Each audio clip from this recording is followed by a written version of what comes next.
Olá a todos, vamos para as nossas atualizações climáticas de hoje. Lembrando que este é um vídeo em parceria com a Bayer, então se você quer saber mais, fique logado sempre aqui com a Bayer. Bom, ao longo desses próximos dias, conforme a gente pode observar nos mapas de previsão aí para os próximos 5 dias, os corredores de umidades continuarão mais voltados para a região centro-norte do Brasil. As chuvas começarão a ocorrer de maneira um pouco mais irregular, dando condições aí para o avanço dos trabalhos no campo, principalmente realização de manejo e colheitas, mas observe que em alguns períodos nós teremos aí chuvas um pouquinho mais intensas, seja nessa região mais sul, sudoeste aqui do Pará, quanto nessa região mais norte, noroeste do Mato Grosso, algumas áreas de Rondônia, até mesmo sobre Goiás e Minas Gerais. Em alguns dias, essas chuvas podem vir aí de maneira um pouquinho mais intensa. Na região do Mato Piba, as chuvas continuarão acontecendo, principalmente sobre áreas do Maranhão e do Tocantins. Não que chova todos os dias em todas as áreas, mas as chuvas bastante frequentes sobre essas regiões. E no Nordeste, nós temos aí uma condição de tempo mais estável ao longo desses próximos dias, mas com a possibilidade de algumas chuvas na região mais litorânea, até mesmo sobre áreas do Rio Grande do Norte e Ceará ao longo dessa primeira semana de fevereiro, mas de maneira bastante irregular.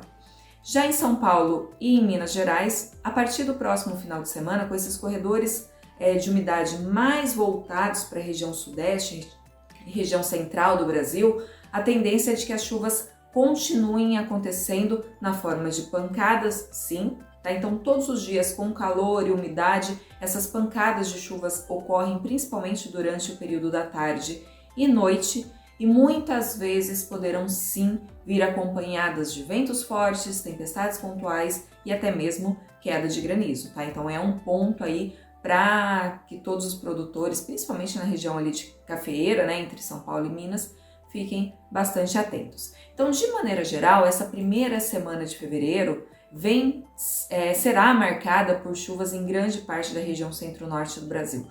No Piauí e no oeste da Bahia que o tempo abre um pouquinho, mas já na segunda semana de fevereiro volta a chover, tá? E aí nós temos aí esses corredores de umidades mais voltados para a região sudeste, região central do Brasil, descendo um pouquinho, então chegando inclusive sobre áreas do Mato Grosso do Sul, tá? E aí nós temos um novo sistema se formando na virada, no início da primeira semana de fevereiro, sobre o Paraguai e a Argentina.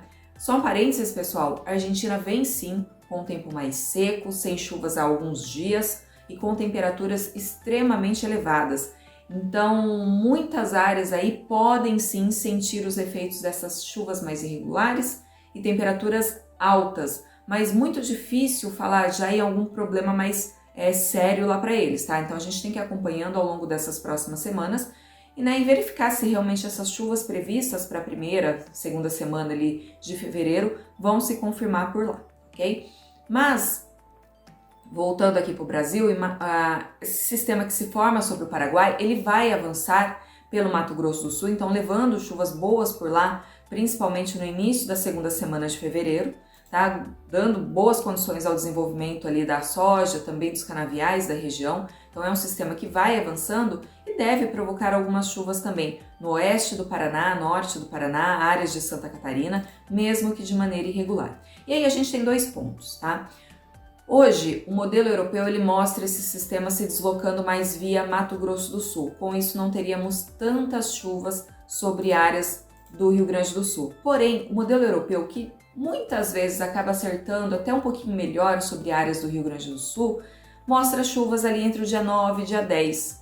Tá? Então, o modelo europeu ele dá uma pulada nessa região do MS, do Rio Grande do Sul. Mas observe que a gente tem um novo sistema avançando sobre a Argentina já na segunda semana de fevereiro e que deve avançar aí sim provocando chuvas ali sobre o Rio Grande do Sul. Então a gente tem uma pequena divergência ali nesse início da segunda semana. O modelo europeu jogando chuvas um pouquinho mais para frente e o modelo americano vindo com chuvas um pouquinho antes, tá? Mas muito provavelmente a segunda semana de fevereiro tende a ser marcada por algumas chuvas novamente sobre o Rio Grande do Sul e esse sistema avançando aí pelas demais áreas do sul do Brasil. Mas observem que na região central a chuva não para. Então nós teremos aí pelo menos todo esse início de fevereiro, essa primeira quinzena de fevereiro, marcado por chuvas em grande parte da região centro-norte do Brasil e com alguns períodos onde essas chuvas poderão ser um pouquinho mais intensas, ok?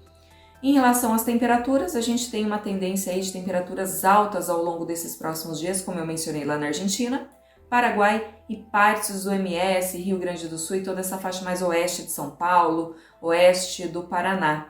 Tá? Então são temperaturas mais altas que devem só dar uma diminuída na próxima semana, né? Ao longo aí da primeira semana, segunda semana de fevereiro, quando as chuvas retornarem aí para essas áreas, ok?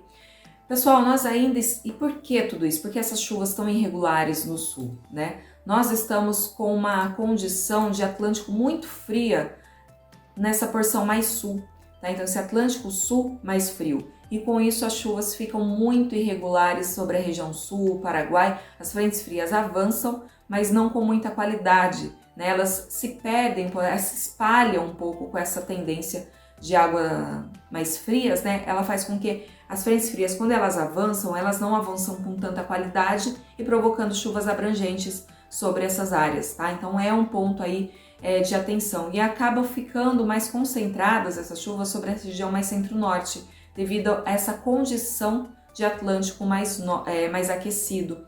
Então é uma condição que acaba se sobrepondo até uma condição de El Niño, né? Então os corredores de umidades ficam mais voltados para essa região mais centro-norte aí do Brasil, tá? E isso faz com que essas temperaturas da região 3+4, né, que é onde se forma o El Niño, elas estão sim em declínio, mas muito lento. Isso dificilmente irá influenciar nas chuvas ali de abril. Então, muito provavelmente, a gente tenha chuvas ao longo do mês de março, em várias áreas produtoras. Sul, talvez um pouquinho menos chuvas, mas com as chuvas acontecendo. Março, né? Fevereiro, março. Março com uma condição de chuvas que podem ser um pouquinho mais intensas em áreas do Mato Piba. Então, fiquem um pouquinho atentos para quem vai realizar colheitas por lá, ok? E as chuvas em abril já indo até meados do mês, dificilmente teremos chuvas após isso, principalmente na região do Cerrado. Região sul, sim, a gente vai tendo uma tendência aí de mais chuvas, inclusive sul do MS, mas cada vez mais espaçadas, tá? E as chuvas cortando aí em meados de abril. Algumas rodadas até mostram algumas chuvas lá no final de abril e início de maio, mas caso aconteçam, serão extremamente pontuais e localizadas, ok?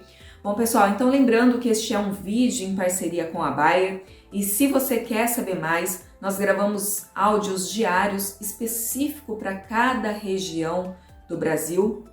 Então fiquem logados lá no Impulso Bayer e tenham mais informações, ok? Bom, um grande abraço a todos e até a próxima!